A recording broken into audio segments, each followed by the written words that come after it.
દર્શક મિત્રો, હું રક્ષા શુક્લ વનિતા વિશ્વમાં આપ સૌનું હાર્દિક સ્વાગત કરું છું. આજે મને કવિ નાનાલાલનો એક પ્રસંગ યાદ આવે છે. કવિ નાનાલાલની પત્નીએ એકવાર કહ્યું કે જમવાનું પીરસો, એટલે નાનાલાલે જવાબ આપ્યો કે મને ભૂખ તો લાગી છે પણ કોઈ ઈચ્છા નથી. એની પત્નીને નવાઈ લાગી કે ભૂખ લાગી છે તો ઈચ્છા નથી, કંઈ સમજાયું નહીં. એટલે કવિ નાનાલાલ એણે જવાબ આપ્યો કે આજે કંઈ લખાયું નથી એટલે હું જો જમીશ તો મફતના રોટલા તોડીશ. What a great thing! આવું નાનાલાલ જ કહી શકે. તો આપણે સૌએ સમજવા જેવી વાત છે, જ્યારે ઈશ્વરે તમને સર્જક તરીકે અહીંયા પૃથ્વી પર મોકલ્યા છે ત્યારે તમે you are bound to write something new and to create something, કે તમારે કોઈક સર્જન કરીને સમાજને આપવું જોઈએ, એ તમારી ફરજમાં આવે. બીજી એક વાત કવિતાની કહેવી મને ગમશે કે કવિતા એમાં આવેશ અને અનાવેશ બંને જરૂરી છે. આવેશ એ કવિતાનું પ્રારંભ બિંદુ છે અને અનાવેશ એ કવિતાનું ચરમ બિંદુ છે. આજે અમદાવાદની એક સુંદર કવયત્રી ગોપાલી બુચ, એની વિશે આપણે વાત કરવાના છીએ એટલે હું સહેજ કવિતા તરફ વળી ગઈ. તો ગોપાલીબેન, આપનું વનિતા વિશ્વમાં ખૂબ ખૂબ સ્વાગત છે. નમસ્કાર. વનિતા વિશ્વ નામ જ બહુ સરસ છે કે આપણો વિશ્વ, પોતાનો વિશ્વ, બહુ સરસ. એના માટે તમને શુભકામના અને તોફાની તાંડવે એક આટલો સરસ કાર્યક્રમ શરૂ કર્યો છે એના માટે ખૂબ આભાર. એ લોકોને પણ અભિનંદન. તો ગોપાલીબેન, તમને એવો અહેસાસ ક્યારે થયો કે આ કવિતા ક્ષેત્રે તમે કોઈ કામ કરી શકશો, સર્જન ક્ષેત્રે? તો હાઉ ડીડ યુ ફીલ? આમ જોવા જઈએ ને તો આ ક્ષેત્રે હું અનાયાસે આવી ગઈ છું. ઓહો. એવું પણ ન કહેવાય કે અનાયાસે આવી ગઈ છું, પણ જ્યારે હું સ્કૂલમાં હતી ત્યારે ઘણું મારા નિબંધો ઘણા સારા આવતા અને ત્યારે બી આ કવિતાને હું વાંચતી હતી તો લખાતું, પણ એવી ખબર નહોતી કે આ કયા ફોર્મમાં છે. દાખલા તરીકે હું 10મા ધોરણમાં હતી ને મેં એવું લખ્યું હતું કે મોર્યા મોર્યા રે અમે એવા મોર્યા કે અમને કાંટાઓ રોમ રોમ ચૂબ્યા. ક્યાં વાત! જોઈ આ દુનિયાને જોયા એના રંગ અમે લાલ લાલ રંગ બની શોભ્યા. વાહ વાહ! આ 10મા ધોરણમાં આવેલી પંક્તિ છે. આટલી સુંદર! પણ ખબર નહોતી કે આમાં આ કોઈ કાફિયા છે કે આમાં રદીપ છે, પણ ત્યારે લખાતું.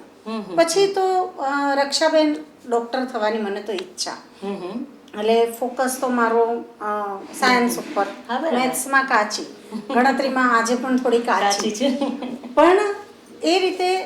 અને પછી જ્યારે વર્ષો પછી ઘણું બધું વચ્ચે બી મેં કામ કર્યું અને પછી લગ્ન પણ થઈ ગયા અને પછી વર્ષો પછી જ્યારે હું બહાર આવી, સોશિયલ મીડિયામાં બધું મુક્તિ થઈ ને ત્યારે પછી અને લોકોના જે પ્રતિભાવ આવવા લાગ્યા, પછી ત્યારે મને એમ થયું કે મારે મારી પોતાની કંઈક વાત જો રજૂ કરવી હોય તો સર્જન ક્ષેત્ર બેસ્ટ છે.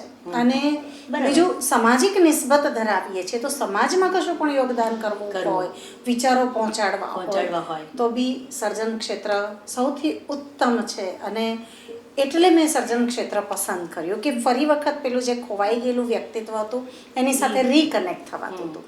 પણ એ બહુ સરસ વાત બની, કારણ કે સમાજને એક બહુ સરસ સર્જક મળ્યો. તો મને એવું પૂછવું ગમશે કે આ અહેસાસ આખો તમને થયો તો પછી તમારું પ્રથમ સર્જન કયું હતું અને કેવું રહ્યું?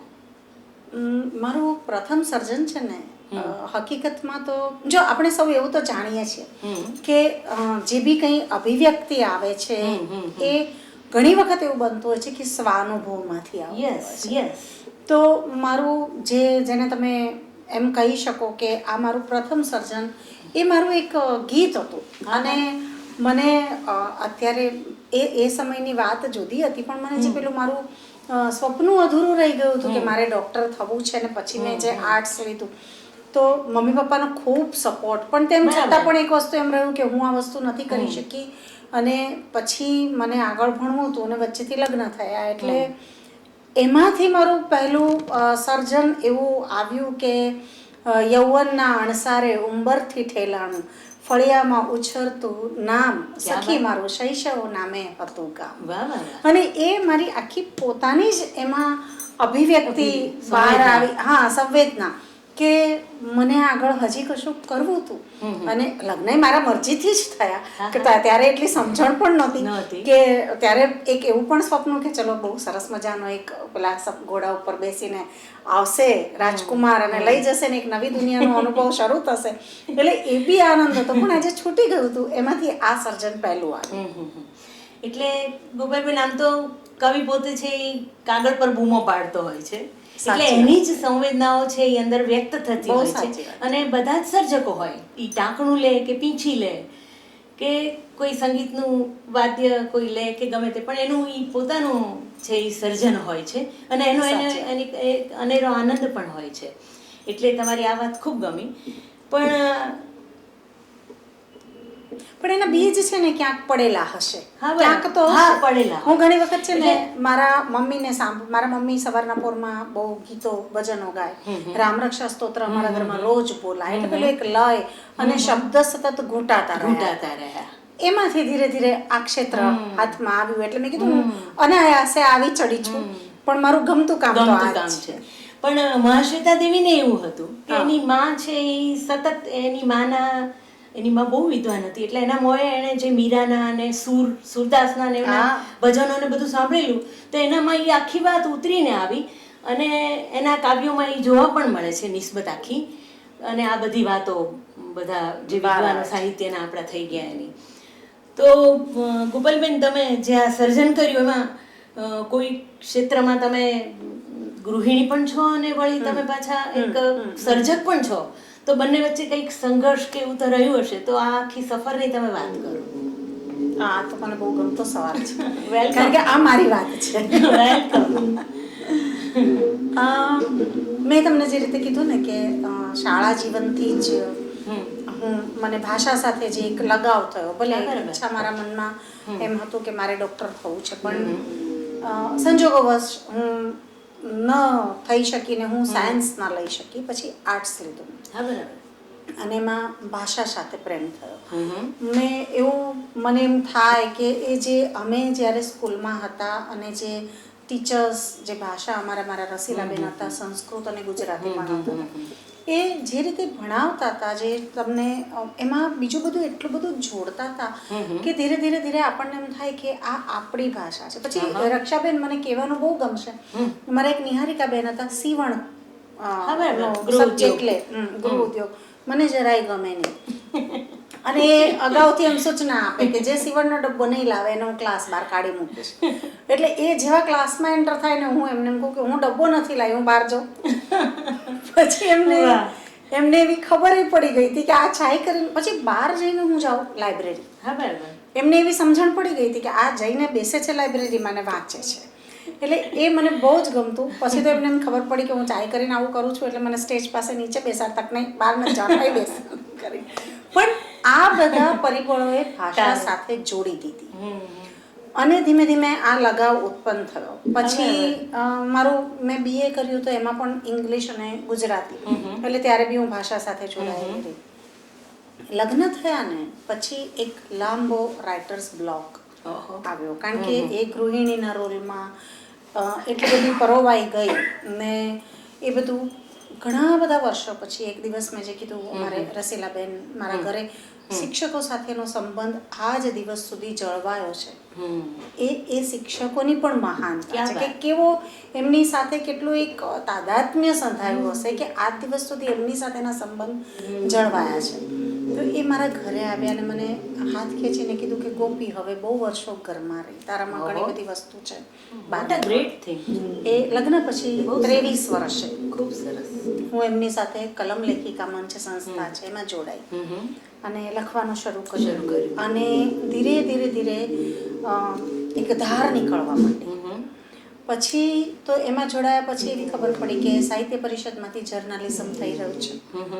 એટલે ગુજરાત યુનિવર્સિટી અને પરિષદનું કમ્બાઈન પેલામાં હતું, એટલે એ પણ મેં શરૂ કર્યું જર્નાલિઝમ. એટલે પેલી એક જેને કહેવાય ને કે પોલિશ થવા માંડ્યા, કલમમાં સાહિત્ય સાફ થવા માંડ્યું, નીકળવા માંડ્યું. અને જર્નલિઝમમાં તો આપણને ખબર જ છે કે એક ધાર નીકળતી જાય. એટલે એ બંનેના પાસાને કારણે ધીમે ધીમે ધીમે અને સોશિયલ મીડિયા અને મારી કાવ્ય સફર શરૂ થઈ. ઘણા બધા લોકો જોડાવા માંડ્યા, પ્રોત્સાહન મળવા માંડ્યું. પછી એવી એ ખબર પડી કે ભાઈ આ જે વર્ષો પહેલાં જે પેલું મોર્યા મોર્યા મોર્યા જે લખાયેલું હતું એ તો ક્યાંક ગઝલના ફોર્મને ટચ થાય છે. પછી શિબિરોની ખબર પડવા માંડી કે ભાઈ ગઝલની શિબિર થાય છે, ગીતની શિબિર થાય છે, એ બધું એટેન્ડ કરવા માંડી. એટલે ધીરે ધીરે ધીરે ધીરે શબ્દ, હું તો ઘડાતી ગઈ, મારો શબ્દ પણ ઘડાતો ગયો. અને એક ટ્રેક પકડાયો. હું એ પછી એ પહેલાં મેં છે ને તે ઇગ્નુમાંથી diploma in nutrition and health education કર્યું હતું. અને એક નાનકડું જીમ અને ડાયટિશિયન તરીકે મેં સ્થાપિત કરેલું. પણ પછી તો એક આ લખવું એ પેશન બની ગયું, સર્જન ક્ષેત્ર. પછી પેલું બધું છોડી દીધું. મેં કીધું ને કે આમ પણ ગણિતમાં હું કાચી છું અને પહેલાંમાં તો કેલરી ગણ્યા કરવાની આખો દિવસ. એટલે ધીરેથી પછી આ જ મારું મુખ્ય ક્ષેત્ર થઈ ગયું. અને સંઘર્ષ તો આવ્યા, ઘણા આવ્યા. પેલું ગાંધીજીએ કીધું છે ને કે પહેલા લોકો તમને નકાર છે, પછી સ્વીકારશે. એ પણ આવ્યું.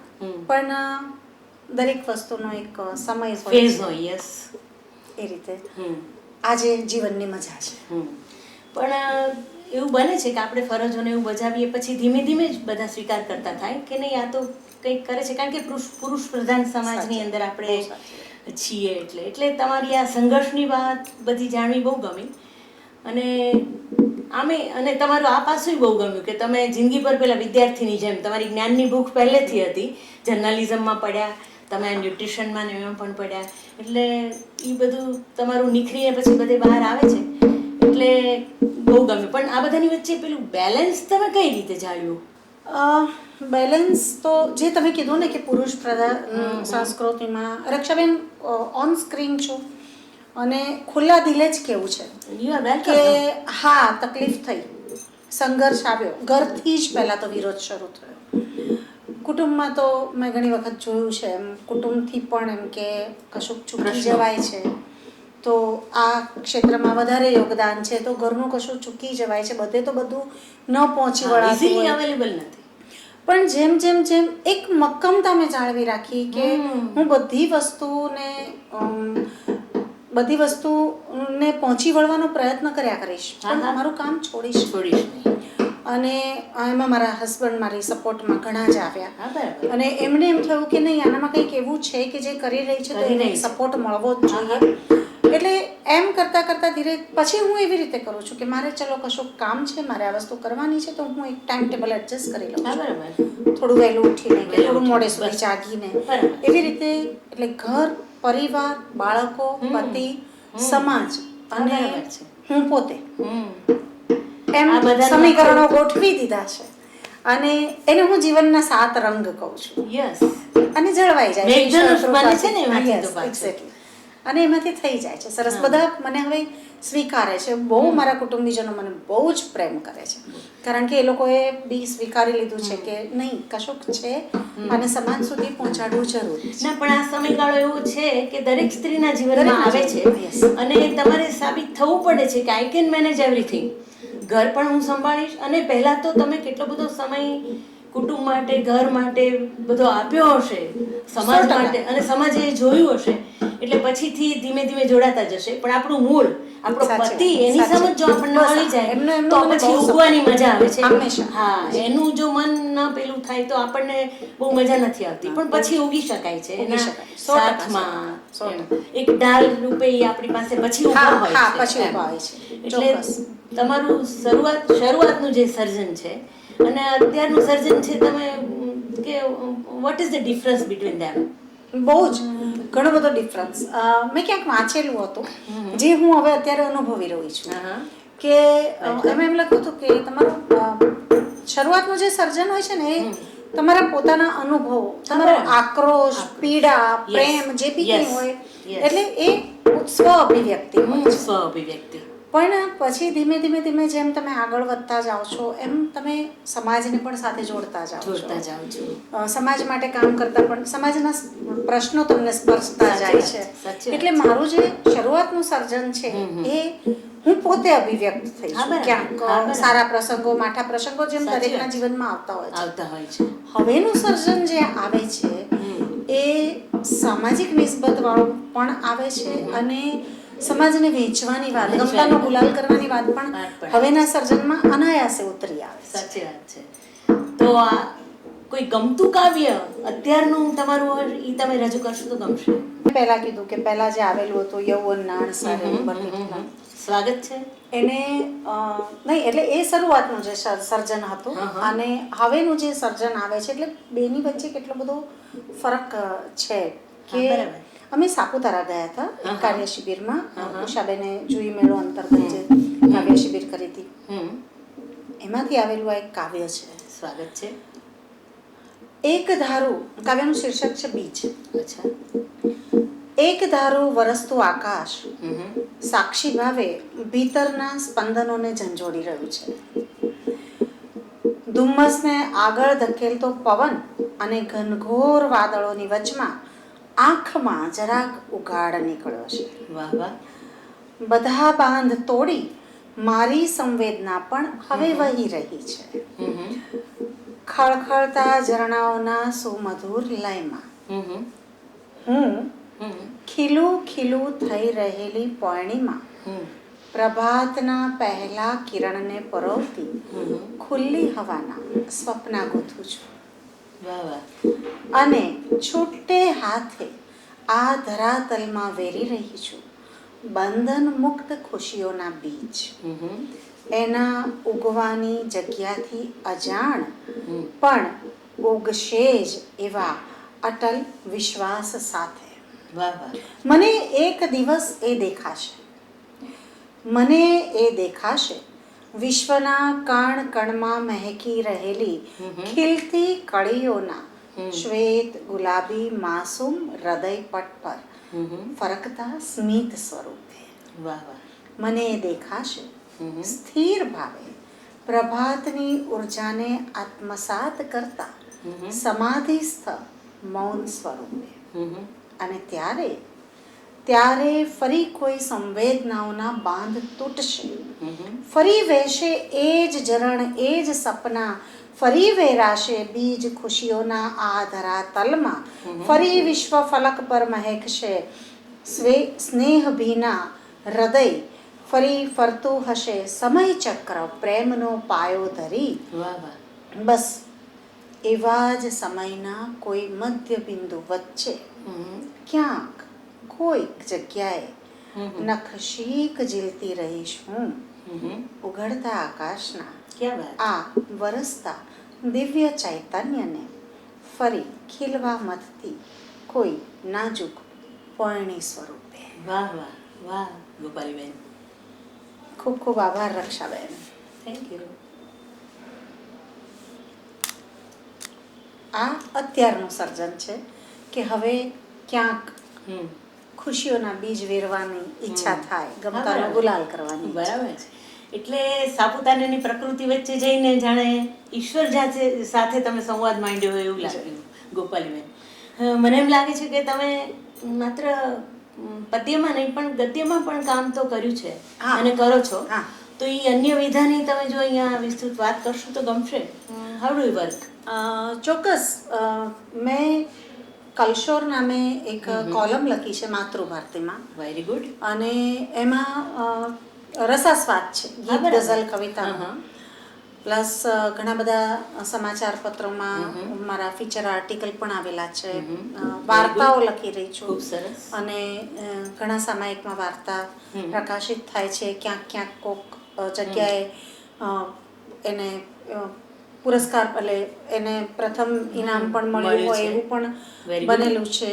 અને આ બધા ઉપરાંત એટલે ફીચર આર્ટિકલ નિબંધ પણ સારા લખું છું. વાહ. એટલે હું સારા લખું છું એવું કહેવું જરા ઓડ લાગે છે, ના, પણ ના, પણ લોકોને you ગમે feel, છે. no, તો- લોકોને ગમે છે. હા. અને થોડુંક હ્યુમરમાં આ અમારા ઈવડાઈ કરીને દાંપત્ય જીવનની જે ખાટી મીઠી ઘટનાઓ ઘટનાઓ. હોય છે એને પણ એ પણ હું હ્યુમરમાં પણ થોડુંક એવી રીતે કામ કરું છું. એટલે નાટક પણ મેં લખેલા છે. ઓહો. અને એટલે કથા બીજ મને આપેલું હોય અને પછી પ્રોફેશનલ અભિગમથી નાટક લખેલા છે. Very good. અને સ્ક્રિપ્ટ રાઇટિંગમાં પણ કામ કરેલું છે. પણ દર્શકો તમારા ઈ હું ને મારા ઈ ને એના ચાહક તો નીવડાઈ. છે જ, એટલે ઈ નીવડેલી વાત છે આખી. તો ગોપાલીબેન, કાર્યક્રમોમાં તમે સંચાલન પણ કરતા હો છો સુપેરે. જી. સંચાલનની વાત પણ કરશો કે કેવી રીતે તમે ત્યાં હા, વળ્યા, જરૂર, અને જરૂર. એના કોઈ અનુભવો પણ શેર કરશો તો ગમશે. ચોક્કસ. છે ને તે હું જ્યારે 10th સ્ટાન્ડર્ડમાં હતી હા હા ને અમારે સ્કૂલમાં કાર્યક્રમ એક કરવામાં આવ્યો હતો દશા અવતારનો. એટલે 10 શનિવાર અમારે કાયમ એસેમ્બલી ભરાતી અને દર શનિવારે એક અવતાર રજૂ કરવાનો, એવી રીતે હતું. ત્યારે એમાં હું વેદવ્યાસ બની હતી. ઓહો. એટલે જે આખા 10 અવતાર એ મોઢે કરીને અને બહુ મહેનત કરી હતી અમારા શિક્ષકોએ પણ. સુધાબેન હતા અને રસીલાબેન હતા. ઓહો. તો એ ત્યાંથી આ પાયો નંખાયો. હા, બરાબર. વેદવ્યાસના જે રોલમાં બેસી અને જે એક અવતાર અમે લોકો મેં જે રજૂ કર્યા એમાંથી આ સંચાલનનો પાયો નંખાયો. પછી ઘણા કાર્યક્રમોમાં શાળા જીવનમાં પણ હું સંચાલન કરતી. હા, બરાબર. ત્યારબાદ જે કવિયત્રી તરીકે બહાર આવી ને કવિ સંમેલનમાં પણ 1-2 જગ્યાએ. કલમમાં સૌથી પહેલું સંચાલન જ્યારે બહાર નીકળીને કામ કરવાનું મેં શરૂ કર્યું ત્યારે 8મી માર્ચે અમારો કાર્યક્રમ હતો કલમનો, અને એમાં સંચાલન મને સોંપાયું અને એ સરસ રીતે થયું. એ પછી કવિયત્રી સંમેલનના સંચાલન મળ્યા. હવે તો ભેગા હોય કવિયત્રી સંમેલન તો એના પણ સંચાલન. એટલે લોકો વિશ્વાસ કરે છે, એ આનંદની વાત છે. અને સૌથી વધારે એને જો બળ મળ્યું હોય ને તો સ્પંદન કાર્યક્રમ GTPLના લગભગ મેં એમાં 80થી વધારે શો કરેલા છે. એમાં હું જ્યારે અસ્મિતા ગુર્જરી મેગેઝિનમાં જોબ કરતી હતી પત્રકાર તરીકે, ત્યારે અમારે ત્યાં બંકિમભાઈ મહેતા કરીને ભાઈ હતા સાથે, અને એ પછી ખબર પડી મારા પપ્પાના જૂના મિત્ર હતા એ. પણ એમણે GTPLના દેવાંગભાઈ ભટ્ટને મારું નામ સજેસ્ટ કર્યું અને એમણે મને બોલાવીને પદ્મકાનભાઈ અને એમણે બંને જગ્યાએ જણે મારી સાથે થોડી જે વાતચીત કરી. પછી એમણે મારામાં ભરોસો કર્યો સ્પંદન ટોક શોના સંચાલન માટે. ત્યારથી સંચાલન ક્ષેત્રને થોડોક વધારે વેગ મળ્યો અને ઘણું બધું સંચાલન ક્ષેત્રે પણ કામ થઈ રહ્યું છે અને મજા આવે છે. એટલે સ્પંદનના જે 80 તમે એપિસોડ પૂરા કર્યા એના માટે તો તમને ખૂબ ખૂબ અભિનંદન. Thank you very much. અને સંચાલનમાં પડ્યા કે તમે પેલી કોલમમાં પડ્યા તો it's a very good thing. કુંદરિકાબેન અતિ ઉત્તમ લખતા હોય ને માસ્ટરપીસ હોય એના બધા સર્જન કેવું, તો કોઈ લતા અતિ સુંદર લતા મંગેશકર ગાતા હોય તો કોઈએ ગાવું જ નહીં કે કોઈએ લખવું જ નહીં, એવું તો હોય જ નહીં. સૌ પોતપોતાની રીતે પોતપોતાના ખૂણે એક ડાળીએ ઝૂલીને પોતાનો સમય સુંદર રીતે પસાર કરી શકે એમ. સાચી વાત. નિદા ફાઝલી છે, એને કબીર ખૂબ ગમતા, તો એણે પણ પ્રયત્ન કરેલો અને પોતે દોહામાં ખૂબ સુંદર કામ કરીને આપ્યું છે.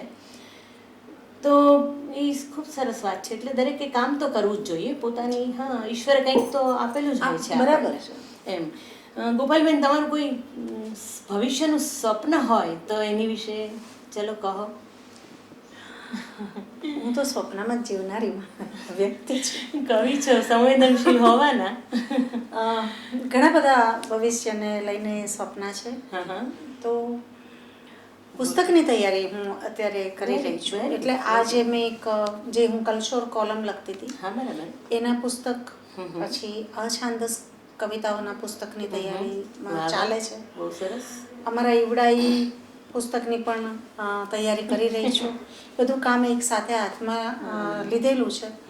અને લોકડાઉન દરમિયાન જે પહેલું લોકડાઉન આવ્યું કોરોનાને કારણે 21 દિવસનું, તો એ 21 ત્યાં મારો જર્નાલિઝમનો અનુભવ મને કામ લાગ્યો કામ છે. લાગ્યો. એ 21 દિવસમાં અમદાવાદથી લઈને વૈશ્વિક સ્તરે તારીખ વાઇઝ જેટલી પણ ઘટનાઓ બની એનું સંકલન કરીને 21 પ્રકરણમાં હા. મેં એ 21 દિવસ વાહ. #લોકડાઉન 1 એક એ નામે પુસ્તક એમેઝોન પર એટલે કિન્ડલ પર પ્રકાશિત કર્યું છે. Very good. એને હવે પુસ્તક સ્વરૂપે પણ એને લઈ આવવું છે. ખૂબ સરસ. એટલે ઈશ્વરને પ્રાર્થના છે કે આ બધા સ્વપ્ન ધીરે ધીરે પૂરા કરે. તો તમારા સપનાઓથી ફળે એના માટે દર્શકો તરફથી વનિતા વિશ્વ તરફથી આપને ખૂબ ખૂબ શુભેચ્છાઓ. જી. કોરોના કાળ આકરો ચાલી રહ્યો છે તો દર્શકોને આપ ટૂંકમાં શું કહેશો? દર્શકો માટે મારે ખાસ એક વાત એવી કરવી છે. ઘણું બધું જ્યારે આપણે ઘરની બહારના ફિલ્ડમાં કામ કરવા જ્યારે નીકળીએ છીએ ત્યારે ઘણા બધા અનુભવોને સાથે લઈને ચાલીએ છીએ. તો મારે એટલું જ કહેવાનું કે ક્ષેત્ર કોઈ પણ હોય પણ હંમેશા પોતાની લીટી મોટી કરવાનો પ્રયત્ન કરો. Very good, very good. કોઈની લીટી નાની કરવાથી હકીકતમાં નાના આપણે સાબિત થઈએ છીએ. ખરેખર સાચી વાત. વેરી. અને જ્યારે તમે જ્યારે કોઈ પણ કામ કરવા નીકળો છો ને ત્યારે તમારે એની એક કિંમત તો ચૂકવવી જ પડતી હોય છે, પણ મક્કમ નિર્ધાર, નિષ્ઠા અને પ્રમાણિકતા બરાબર. આટલી વસ્તુ સાથે લઈને ચાલશો તો એક જોનાથન ઈગલ નામનું પુસ્તક મેં વાંચ્યું હતું. બહુ એમાં સરસ. એક જે સાગર કિનારે સાગરપંખી સાગરપંખી એ એટલી જુદી જુદી ઉડાન ભરતું હોય છે અને એનો સમાજ પહેલા તો એનો બહિષ્કાર જ કરે છે, પણ ધીરે ધીરે એના જેવી ઉડાન શીખવા માટે બાકીના પંખી એની સાથે જોડાય છે. તો બસ એક ગોલ એ રાખવો કે મારો વિરોધ થાય તો મને ચાલશે, પણ જો મેં સ્વીકારેલો રસ્તો સત્યના રસ્તે જે મને લઈ જાય છે તો એની ઉપર 100% બરાબર અવિચળ એને સ્વીકારીને ટકી રહેવું. બસ બરાબર છે. ના, સાચી વાત છે તમારી કે આપણે જો ખોટું કરતા જ નથી સાચી વાત તો પછી તમારે પકડી રાખવું તો ખરું જ. મુશ્કેલી તો આવે અને આવે અને સંઘર્ષની મજા છે. હા, સાચી વાત. એની એક મજા પણ છે. સંઘર્ષની મજા છે 100%. કુબેરબેન, સંચાલક તરીકે, કવયત્રી તરીકે, કોલમિસ્ટ તરીકે તમે પ્રોગ્રામો બધા આપેલા છે, એમાં તમે વિદેશ પ્રવાસ પણ કર્યો છે. ઉત્તરકાશી, સાપુતારા, બધા અહીંના જે પેલા હોય બધી એમ સખીઓ સાથે કે સાહિત્યના ગ્રુપ સાથે એમ પણ પ્રવાસ કરેલો છે. તો એના અનુભવની તમે કોઈ વાત કહો, એ ગમશે, મજા આવશે દર્શકોને. ઘણા શબ્દ સાથે જોડાઈને, સાહિત્ય સાથે જોડાઈને પણ ઘણા બધા પ્રવાસ કર્યા. એમાં પોલો ફોરેસ્ટ તો આપણે લોકો સાથે ગયા હતા. કેટલું સરસ આપણે હિન્દી સર્જક વિશે ત્યાં જાણ્યું. બહુ મજા. અને આપણે પેલું ટ્રેકિંગ કરીને છેક ઉપર ધોધ પર ગયા. Upward journey. હા, એટલે વેરી ટફ. હા, એ અનુભવ પછી જ્યારે આંતરરાષ્ટ્રીય સાહિત્યોત્સવ થયો નેપાળમાં અને કલકત્તામાં, ત્યારે ગુજરાતી ભાષાનું પ્રતિનિધિત્વ કરવાનો મોકો મળ્યો. અને એમાં વિશેષ અનુભવ શોધપત્ર રજૂ કરવાના હતા. તો એ જે બે એક આપણે સંસ્કૃત સાહિત્યના ગુજરાતી ભાષામાં અનુવાદ ઉપર એમાં મેઘદૂત ને મેં વિષય લીધો હતો, મેઘદૂતનો. એના ઉપર એક શોધપત્ર તૈયાર કર્યું અને કલકત્તામાં ગુજરાતી સાહિત્યમાં માનવ બોધ એના ઉપર એક શોધપત્ર. એટલે એ એક સરસ. બીજું, જ્યારે આપણે પ્રવાસમાં જઈએ છીએ ત્યારે શબ્દ સર્જન સાથે તો સાંકળે છે, આવા બધી સંસ્થાઓ સાથે સાંકળે છે, પણ એ જ શબ્દ છે ને સંબંધો સાથે બહુ સરસ સાંકળે છે. સંબંધમાં સમૃદ્ધ થઈએ છીએ. એટલે ઘણા બધા લોકોને મળવાનું થાય, એ લોકો પાસેથી ઘણું બધું શીખવાનું પણ થાય. અને ઉત્તરકાશી ગયા, ત્યાં જે નચિકેતા તળાવ પર ગયા, બધા ટ્રેકિંગ કર્યું.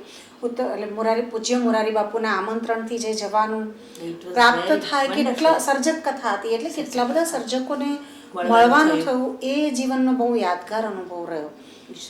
સાપુતારા ગયા ત્યારે અમે જે હમણાં કાવ્ય રજૂ કર્યું, તો ઉષાબેને બી ઘણા બધા એમણે કાર્ય શિબિર ને પણ ઘણું કર્યું. એટલે એ પણ અમે જુનાગઢ ગયા અને એવી રીતે પણ ઘણી જગ્યાએ ફરવાનું, પ્લસ ગીત શિબિરોમાં ઘણું ફરવાનું થયું. ગુજરાતી સાહિત્ય પરિષદની જે એ લોકોના જે અધિવેશન થાય હા, બરાબર. એને કારણે ઘણી જગ્યાએ જવાનું થયું. એટલે સાહિત્ય ક્ષેત્રે ઘણા અનુભવ ઘરની બહાર નીકળીને મળ્યા. અને પત્રકારત્વના ક્ષેત્રનો તો મારો એક જીવનનો બહુ યાદગાર અનુભવ છે કે આપણે જાંબુર ગામ છે તળાળાથી આગળ જતા, તો એ ઇન્ટિરિયર રસ્તા ઉપરનું ગામ છે. હા, બરાબર. અને ત્યાં તમને ખ્યાલ હોય તો નિગ્રો જેવી એક જાતિ, હા, છે, જેને છે. સીધી બાદશાહ કોમ, એ આપણે ગીરના એટલા થોડાક 2-3 ગામોમાં ત્યાં હા, વસે છે. છે. એ લોકોનો ઇતિહાસ જોવા માટે હું ત્યાં ગઈ હતી. હા, બરાબર. અને ત્યાં જેને મારે મળવાનું હતું એની રાહ 10 મિનિટ સુધી ગીરના જંગલમાં બેસીને જોવાનું, એકલા આખા જંગલમાં. એ જરા બહુ યાદગાર અનુભવ હતો કે જીવનમાં ક્યારેય આ ભૂલાશે નહીં. પણ બહુ સરસ એમાંથી પણ હોરિબલ નહોતો, પણ એકલા બેસવાનું આવે એટલે થોડો અંદરથી ડર તો લાગે, પણ જાણવા બહુ જ મળ્યું. એટલે જીવનમાં આ બધી વાતોએ ઘણું બધું આંતરિક જગત ડેવલપ કર્યું, અજવાળું આંતરિક જગતમાં કરેલું છે. જીવનના એવા બધા અનુભવ છે કે જેણે શબ્દ સાથે જોડી, સર્જન સાથે જોડી, સંબંધો સાથે જોડી અને એક નવું જ થિંકિંગ ડેવલપ થયું એનાથી. એક ગીત રજૂ કરીશ. મારામાં રહેતી એક 17ની છોકરી પૂછે કે બોલ હું આવું. મારામાં રહેતી એક 17ની છોકરી પૂછે કે બોલ હું આવું. મગમગતી રાખી છે ફૂલોની ટોકરી, હું આવું તો મનને મહેકાવું. અમથાવા ખેલા આ અંતરના દરવાજે, ફરફરતી એની આવન જાવન. અમથાવા ખેલા આ અંતરના દરવાજે, ફરફરતી એની આવન જાવન. પ્રૌઢાને પગથારે બેસીને નિરખું તો 17 લાગે મન ભાવન. એના અણસારા કરે હેલી વસંતની, ભીતર હું લીલી છમ થાઉં. મારામાં રહેતી એક 17ની છોકરી પૂછે બોલ હું આવું. અળવિત્રી આવીને અડકે ગુલાબી, અળવિત્રી આવીને અડકે ગુલાબીને, સિંદૂરી સાંજ શરમાતી. ખસવાનું કહું તો ખોવાઈ જવાના, ગભરાટે ફાટ ફાટ છાતી. મારી મોંઘી જણસના 2 વાલા રતન, કહો એકને તો કેમ રે વધાવું. મારામાં રહેતી એક 17ની છોકરી પૂછે કે બોલ હું આવું. ક્યાં વાત. જીવનના તખતા પર 17ના સપનાને રૂમઝૂમ રમતા મેં રાખ્યા. જીવનના તખતા પર 17ના સપનાને રૂમઝૂમ રમતા મેં રાખ્યા. મારીને 17ની છોકરીની વચ્ચે સમય વર્તીને પડ ઢાંક્યા. શ્વાસે શ્વાસે મારા એ જ ધબકતી કાનમાં હું રોજ કહી આવું. મારામાં રહેતી એક 17ની છોકરી પૂછે બોલ હું આવું. મગમગતી રાખી છે ફૂલોની ટોકરી, હું આવું તો મનને મહેકાવું. તો ગોપાલબેન, વનિતા વિશ્વમાં આવ્યા, તમે વ્યક્ત થયા અને તમારું જે સર્જક તરીકેની આખી યાત્રા અમને જાણવા મળી, તો વનિતા વિશ્વ તરફથી આપનો ખૂબ ખૂબ આભાર માનું છું. Thank you very much. અને આપ સર્વે પણ સરસ વાતચીત કરી. મને એક મોકો મળ્યો કે મારી વાતો હું પ્રેક્ષકો સુધી પહોંચાડું. ખૂબ મજા એના માટે આવી. તમારો પણ આભાર. તો દર્શક મિત્રો, મેઘબિંદુનું એક ગીત સાંભળીએ.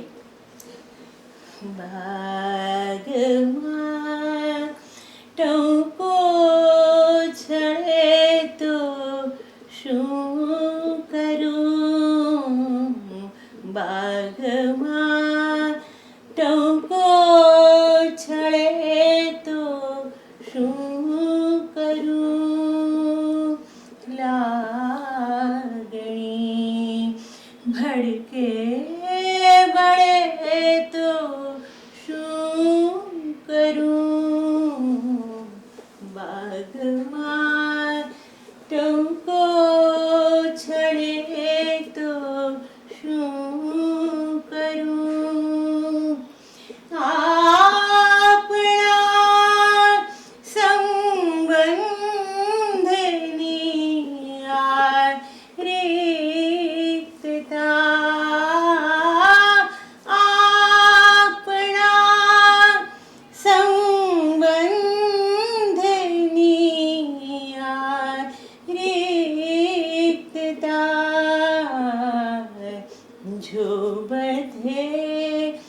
જોવા મળે તો શું કરું, જો બધે જોવા મળે તો શું કરું, બાગમાં ટંકો છળે તો શું કરું, લાગણી ભડકે બળે તો શું કરું, બાગમાં ટંકો છળે તો શું કરું.